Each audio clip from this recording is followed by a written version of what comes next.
I only had the merit once of meeting Rav Henoch Leibowitz, the Rosh Yeshiva of Chavetz Chaim, but I'll never forget his answer to a question he was asked.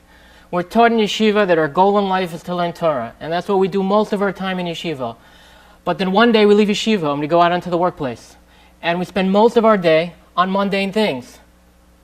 We work long and hard, and then we come home, we take care of our families, and we struggle to learn for a short while, on good days an hour or two. How are we supposed to process this?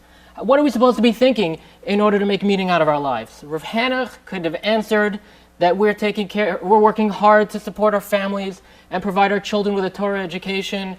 Or he could have said that we're helping to build and sustain society, yeshiva olu, but he didn't go in those directions. Instead, he suggested, and I'm told he said this often, that we view every moment in the workplace as an opportunity to make a Kiddush Hashem.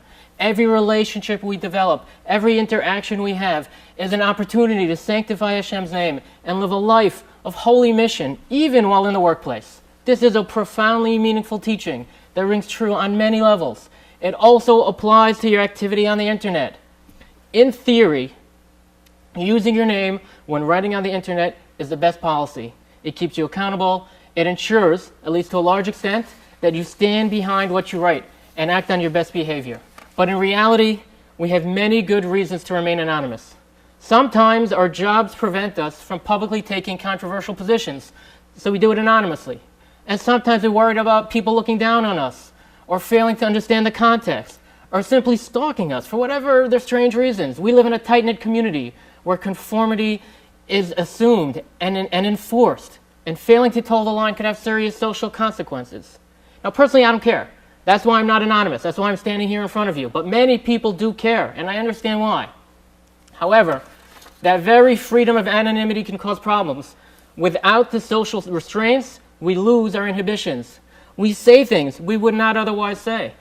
We attack people, insult them, reveal their secrets, discuss their behavior in public. That is all wrong, and we know it.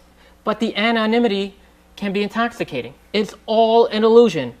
Everything online can be traced. Let me repeat. Everything online can be traced. Maybe no one will do it right now because they have no need.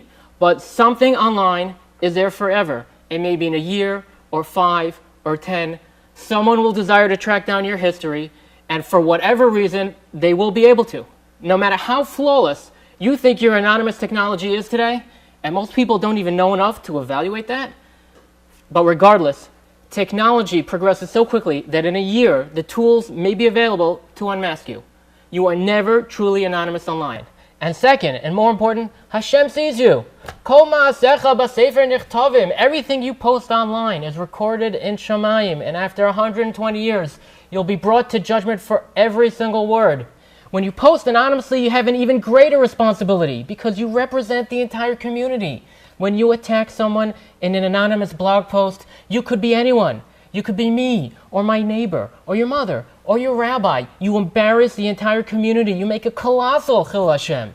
Do not make the mistake of thinking that our blogs and news sites and other websites are internal to our community. You could not be more mistaken. Your behavior, your crass comments, your insults, your nastiness is a massive chil Hashem. You embarrass you and everyone else in the community.